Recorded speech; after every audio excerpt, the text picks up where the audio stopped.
اعوذ باللہ من الشیطان الرجیم بسم اللہ الرحمن الرحیم اللہم صلی علی محمد استغفر اللہ۔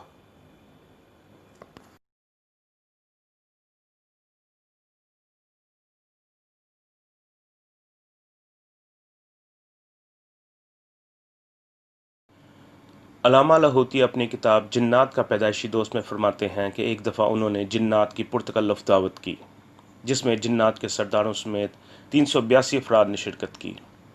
علامہ لاہوتی فرماتے ہیں، جب ہم کھانے سے فارغ ہوئے تو سب ساتھیوں یعنی بھورے باورچی جن، عبدالسلام جن اور جنات کے دوسرے بڑے سردار دیو اور پڑیوں نے جن صحابی بابا سے اصرار کیا کہ آپ ہمیں ایسا واقعہ سنائیں جو واقعی انوکھا ہو۔ پہلے تو انہوں نے انکار کیا، پھر جب میں نے عرض کیا اور ان کی خدمت میں درخواست کی تو انہوں نے ایک ایسا واقعہ سنایا جس سے جادو، جنات اور زندگی کی بہت سی مشکلات حل کرنے کا ایک گراں قدر اور نایاب وظیفہ علم میں آیا۔ صحابی بابا کہنے لگے، یہ واقعہ خلیفہ مامون الرشید کے دور کا ہے۔ اس کی خلافت تمام بر اعظم ایشیا اور عرب تک پھیلی ہوئی تھی۔ اس کی ایک لونڈی تھی جو واقعی حسن و جمال کا ایک پیکر اور کمال تھی۔ وہ دراصل نیشا پور کے قریب ایک گاؤں جس کا نام مارس تھا، وہاں کی ایک کسان کی بیٹی تھی۔ بچپن سے رنگ روپ دیکھ کر اس کی ماں اسے چھپاتی تھی، اور وہ ابھی چھوٹی ہی تھی کہ اسے گھر سے زیادہ باہر نکلنے پر پابندی لگا دی گئی تھی۔ یوں جوانی کے دن رات طے ہوتے گئے۔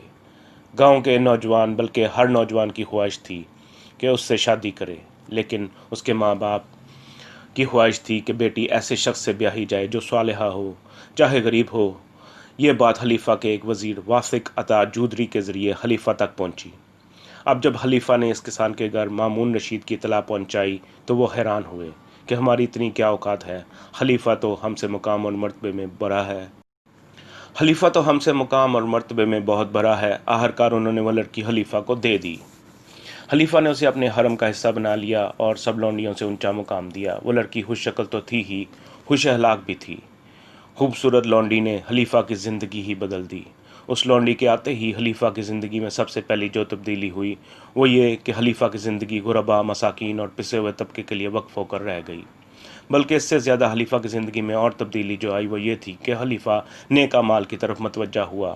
یوں ہی دن رات گزرتے گئے، آپس کی محبت بڑھتی گئی۔ لیکن ایک دن عجیب واقعہ ہوا کہ خلیفہ نے محسوس کیا کہ آہستہ آہستہ اس کے دل سے اپنی لونڈی کی محبت کم ہو رہی ہے۔ خود اس لونڈی نے محسوس کیا کہ محبت کی جو شدت پہلے تھی وہ شدت واقعتاً کم ہو رہی ہے۔ اب خلیفہ مامون بھی پریشان، بلکہ ایک بار تو خلیفہ اس لونڈی کو کہہ بیٹھا، اب تیرے حرم میں میرا دل آنے کو نہیں چاہتا۔ بعض اوقات کھچے اور دکھی دل کے ساتھ آتا ہوں، کیا کروں، مجبور ہو کر آتا ہوں، ورنہ جو پہلے دل اور محبت کی موجوں کے ساتھ آتا تھا اب معاملہ اس طرح نہیں ہے۔ کئی ہفتے اسی طرح گزر گئے۔ خلیفہ کے دربار میں ایک درویش شیخ سعید بن ثابت المروزی رہتے تھے، جو کہ خود بہت بڑے عامل تھے۔ ان سے تذکرہ ہوا تو انہوں نے 3 دن کی مہلت مانگی۔ 3 دن کے بعد انہوں نے انکشاف کیا، اس لونڈی کے حسن و جمال کی وجہ سے ایک طاقتور عامل جن اس لونڈی کے پیچھے پڑ گیا ہے، جو اسے ہر صورت میں پانا چاہتا ہے۔ اس نے کالے جادو کے ذریعے لونڈی کو آہستہ آہستہ خلیفہ سے دور اور خلیفہ کو لونڈی سے دور کرنا شروع کر دیا ہے، اور عنقریب ان دونوں میں نفرت پیدا ہو جائے گی اور لونڈی کو خلیفہ اپنے حرم سے نکال دے گا۔ یوں ہی اپنے گھر واپس کسان کے پاس چلی جائے گی اور اس کالے جن کا مقصد پورا ہو جائے گا۔ اس درویش نے ایک بات اور بھی کہی کہ گھریلو جھگڑوں میں سارا ہاتھ جنات کا ہوتا ہے، اور جھگڑوں میں ان کے کئی مقاصد ہوتے ہیں۔ ضروری نہیں ان کا مقصد عورت کو پانا ہو، ان کے اور بھی کئی مقاصد ہوتے ہیں۔ اگر ان گھریلو جھگڑوں کا علاج کرنا ہے تو ان جنات کے دفع کرنے کا انتظام کرنا بہت ضروری ہے۔ اس کی طرف اکثر لوگ توجہ نہیں دیتے، جس کی وجہ سے کام اکثر طلاقوں، جھگڑوں، گھریلو بے سکونی کی طرف لے جاتا ہے۔ بالکل یہی حال خلیفہ کا ہوا۔ اب جب خلیفہ کو یہ پتہ چلا تو وہ پریشان ہو گیا۔ لونڈی نے تو رو رو کر اپنا برا حال کر لیا۔ خلیفہ نے درویش کو حکم دیا کہ اب اس کیس کو حل کر اور اس کالے جن کا جادو کا خاتمہ کر۔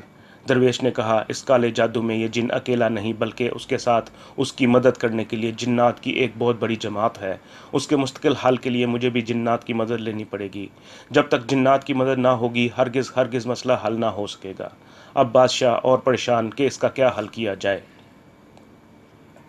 اسی دور میں ایک درویش بصرہ میں رہتے تھے جن کا نام مالک بن عبید تھا۔ بڑے اللہ والے تھے، دن رات سائلین کا ہجوم ان کے پاس رہتا تھا۔ ہر شخص ان کے پاس سے اپنی مراد پا کر جاتا تھا۔ بہت متبع سنت اور صاحب شریعت تھے۔ میں اس وقت ان کی محفل اور مجلس میں جایا کرتا تھا۔ خلیفہ کے درویش شیخ سعید بن ثابت ان سے ملنے آئے کہ یہ مسئلہ ہے، آپ کے پاس لاتعداد جنات آتے ہیں، کسی بڑے طاقتور جن کے ذریعے یہ مسئلہ حل کرا دیں۔ چونکہ میں یعنی صحابی بابا اس وقت موجود تھا، اس لیے انہوں نے مجھے فرمایا کہ آپ یہ کام کر دیں۔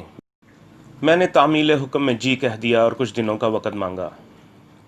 سب سے پہلے میں نے درویش کو چند اعمال کی تراکیب بتائیں اور پھر اس درویش نے خلیفہ کو یہ تراکیب بتائیں، اور یہ اعمال اور تراکیب اب تک میں نے بے شمار لوگوں کو بتائے اور کیے، جس کو بتایا اسی کو فائدہ ہوا۔ ان اعمال میں سب سے پہلا طریقہ یہ ہے کہ اس عورت کے پرانے کپڑے لے کر، چاہے ایک کپڑا ہو لیکن ہو زیادہ سے زیادہ استعمال کیا ہوا، اس کپڑے پر روزانہ سورہ فلق مع تسمیہ 200 بار صبح اور سورہ الناس 200 بار شام گھر کا کوئی فرد پڑھے، لیکن توجہ، خلوص اور دھیان کے ساتھ۔ اگر مریض خود پڑھے تو نفع زیادہ ہوگا، ورنہ گھر کا کوئی فرد ہو، باہر کا کوئی فرد یعنی رقم دے کر اگر پڑھایا گیا تو نفع ہرگز نہ ہوگا۔ یہ عمل 90 دن کیا جائے۔ 90 دن کے بعد اس کپڑے کو جلا کر اس کی راکھ صاف پانی میں بہا دی جائے۔ دوسرا یہ کہ سارے گھر والے یا گھر کے چند افراد یا خود مجبور افراد دن رات یا حکیمو یا عزیزو یا لطیفو یا ودودو بکثرت یعنی روزانہ وضو بے وضو پاک ناپاک ہزاروں کی تعداد میں پڑھیں، ہزاروں کی تعداد سے کم نہ ہو۔ یہ عمل 90 دن کریں۔ تیسرا یہ کہ صدقہ جتنا زیادہ ہو سکے اور قیمتی ہو اتنا زیادہ نفع ہوگا، ورنہ جتنا ہو سکے گائے، بکری، بکرا اور نقدی اور رقم کی صورت میں ایسے غریب جو نمازی اور ذکر کرنے والے ہوں روزانہ 90 دن تک تلاش کر کے انہیں دیا جائے۔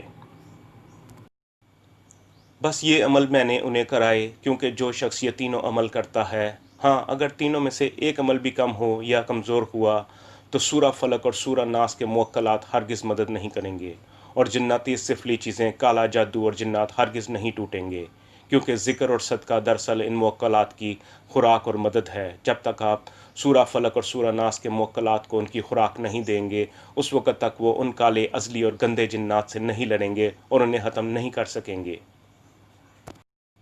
خلیفہ کی لونڈی نے یہ سارے عمل خود کیے، اور صدقات کی تو خلیفہ نے حد کر دی۔ پھر خود خلیفہ نے بھی یہ ذکر کثرت سے کیا۔ اس کی وجہ سے محبت بڑھنے لگی اور دل کی جدائیوں میں مرہم بڑھنے لگا۔ شکستہ دل اور دور ہوئے جسم دوبارہ قریب آنے لگے۔ 90 دن کے بعد انہوں نے یہ ذکر نہ چھوڑا۔ دن بدن ذکر میں اضافہ ہوتا چلا گیا۔ انہوں نے کپڑا جلا کر راکھ پانی میں بہا دی۔ ادھر وہ جنات جنہوں نے اس کالے جن کی مدد کی، ان کا بہت نقصان ہوا۔ ان کے گھر جل گئے، ان کے بچے مر گئے، بہت حادثات رونما ہوئے۔ صورتوں کے طاقتور ترین موکلات نے ان کا اتنا برا حشر کیا کہ انہیں عبرت کا نشان بنا دیا۔ صحابی بابا نے اس سارے عمل کے فوائد اور مزید کمالات اتنے زیادہ بتائے کہ میں خود حیران ہوا۔ چند فوائد لکھتا ہوں۔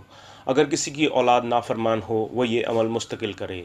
گھریلو جھگڑے، میاں بیوی کے درمیان یا اولاد کے مسائل، یا آج کل عام طور پر رشتوں کی تلاش یا روزی کی بندش، قرضے اور اس جیسے مسائل کی وجہ سے اگر آپ پریشان ہوں تو پورے خلوص، اعتماد، توجہ اور دھیان سے یہ عمل کریں۔ آپ کو آپ کی منزل ملے گی، کمال ملے گا۔